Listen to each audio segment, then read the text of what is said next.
So you don't love the way he's showing up, but mi amor, you're available for it.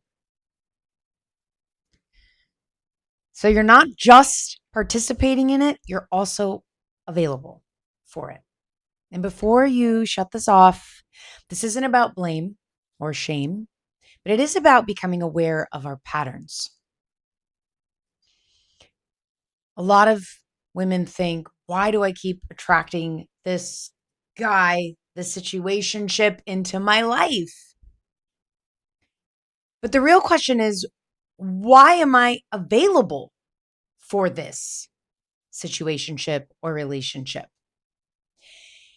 And part of why you're available for it is because your identity holds a frequency. Your identity has a vibration.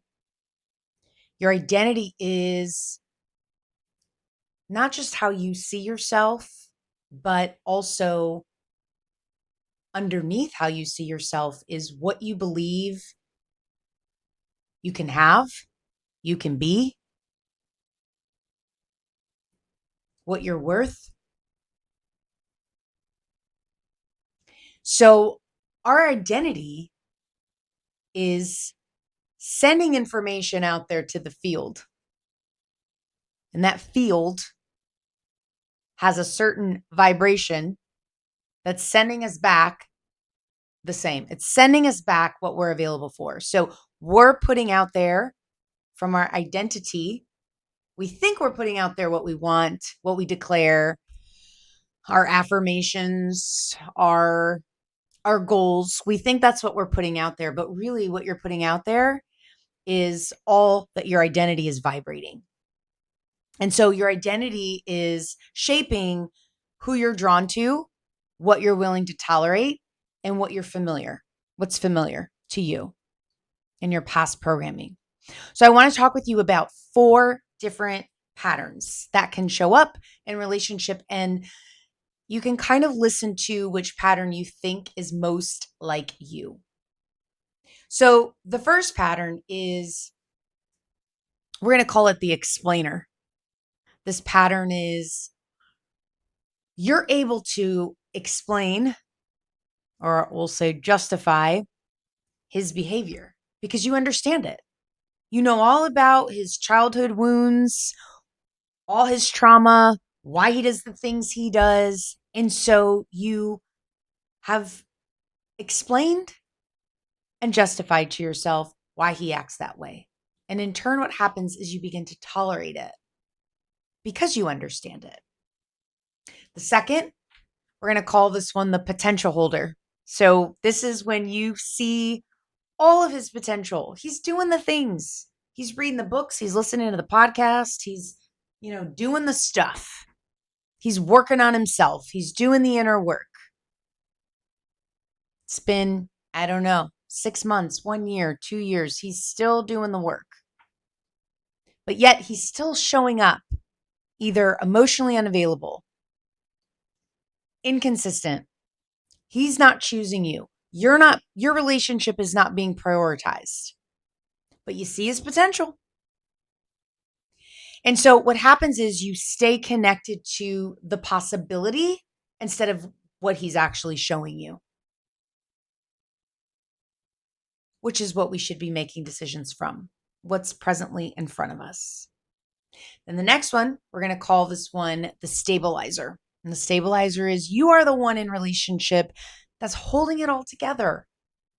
You're doing all the reminding, you're doing all the organizing, you're doing all the planning. You don't know how this person would even make it through a day if it wasn't for you and what you're able to hold together. I imagine where all that energy could be going if you weren't using it to hold everything together in this relationship, right? Because you're bringing the grounding, you're bringing the structure. And so instead of you looking at it as, is this relationship really stable?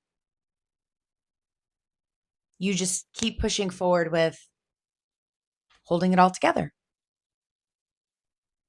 Because that's been your pattern, the one to hold it all together. Then the fourth one, we're going to call this the the chemistry keeper. So you feel so much chemistry with this person. The intensity's there, the passion's there, the excitement's there. When you get together, things are great. You love it. You love being around them when you're together.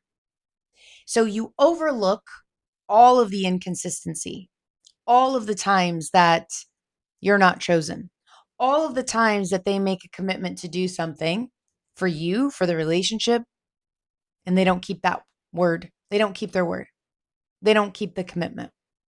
And you start accepting the breadcrumbs because that connection it feels so real. The connection is real. And so what happens is you start thinking, if it's this good, if we're this connected, it has to mean something more than just we have a really good connection and good chemistry. So these are all different patterns, but they all bring the same result, that you become available for something that is subpar in standards. You begin to tolerate situations, the way someone's treating you, much lower than you would want for your loved one, for your sister, for your mom, for your child. So you don't fix this by trying harder. You don't fix this by trying to change them. You don't fix this by thinking, I'm just going to choose a better man. Because a lot of times that's what we think. I'm just with the wrong person. I just need to choose a better man.